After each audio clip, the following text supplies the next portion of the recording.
دیکھیں میں آپ کو آسان بات بتاؤں، حضور صلی اللہ علیہ وسلم کی صحیح حدیث ہے کہ کثرت سے عمرہ اور حج کرنے والے کو اللہ غنی کرتا ہے۔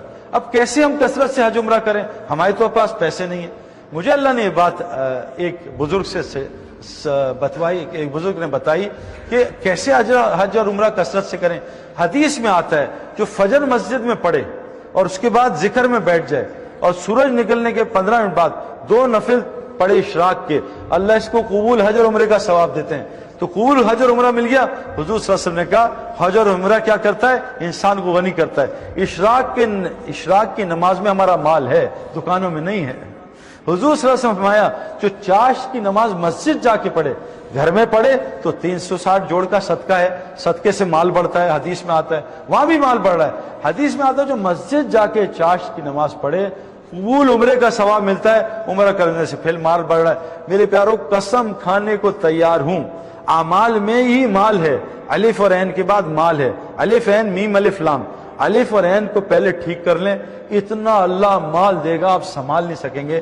جنید جمشید، میں ان آنکھوں سے دیکھ رہا ہوں، جنید جمشید جب یہ جے ڈاٹ کھلی تھی، اللہ سہیل خان اس کا جو اونر ہے اس کو جزائے خیر دے، اس کو اللہ نے ذریعہ بنایا، اس کا ہاتھ پکڑا۔ سہیل خان، جنید جمشید نے کرتا کارنر کھولی، جنید نے ہم سے کہا کہ سعید انور دنیا دار چھوڑو، ایک دیندار بھی میری دکان پہ آ کے میرا کپڑا نہیں خرید رہا۔ اللہ نے وہاں سے ہاتھ پکڑا، 7 مہینے کا سفر کیا، 4 مہینے کئی دفعہ لگائے، چلے لگائے، اور روزانہ 4-5 گھنٹے جہاں ہوتا تھا یہ اللہ کا بندہ اللہ کو بولتا تھا۔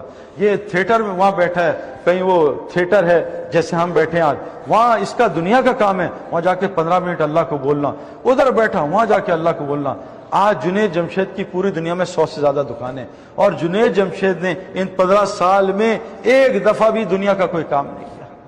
اور یہ صحابہ سے ثابت ہے، 35 سال میں صحابہ نے کوئی دنیا کے کام کو ہاتھ نہیں لگایا، اللہ نے ساری دنیا ان کے لیے مسخر کر دی۔ میں آپ کو یہ نہیں کہہ رہا کہ آپ دنیا چھوڑ دو، ہم صحابہ جیسے نہیں ہیں، ہم پہ حالات آئیں گے ہم فوراً گلی اڑ جائے گی، ہم تو بیلنس چلیں، ہم دنیا میں بھی لگیں۔ ہمارے بڑے کہتے ہیں 6 گھنٹے دنیا کا کام کرو، 6 گھنٹے فیملی کو دو، 6 گھنٹے اللہ کے دین کو دو، اور 6 گھنٹے اپنے آرام اپنے نفس کو دو۔ 4 حصوں میں اپنے 24 گھنٹے کو بانٹ لو، دیکھو اللہ تعالیٰ کیسی برکتیں دیتا ہے۔ تو اس لیے آپ سے گزارش ہے بھائی، ہم نے ہر اس بینک کو، اس ہر بلڈنگ کو، اپنے گھر کو، اپنی مسجد کو مسجد بنانا ہے۔ آج ہمارے گھر سینما بنے ہوئے یا ریسٹورنٹس بنے ہوئے یا ہوٹل بنے، ان کو مسجد بنانا ہے۔ حضرت محمد صلی اللہ علیہ وسلم نے جو مسجد نبوی میں 4 اعمال کیے، اگر وہ ہماری بلڈنگوں میں شروع کر دیں، اللہ وہ برکات جو وہاں اترتی ہیں اس کا حصہ اللہ یہاں بھی دے گا، اور پوری دنیا کو اللہ اس گھر کو، ان دکانوں کو، فیکٹریوں کو، مسجدوں کو پوری دنیا کا ہدایت کا ذریعہ بنائے گا۔ تو کون کون نیت کرتا ہے انشاءاللہ کہ بھئی ہم چاروں کاموں کو کریں گے؟ انشاءاللہ کریں گے، انشاءاللہ اپنے گھر کو مسجد بنائیں۔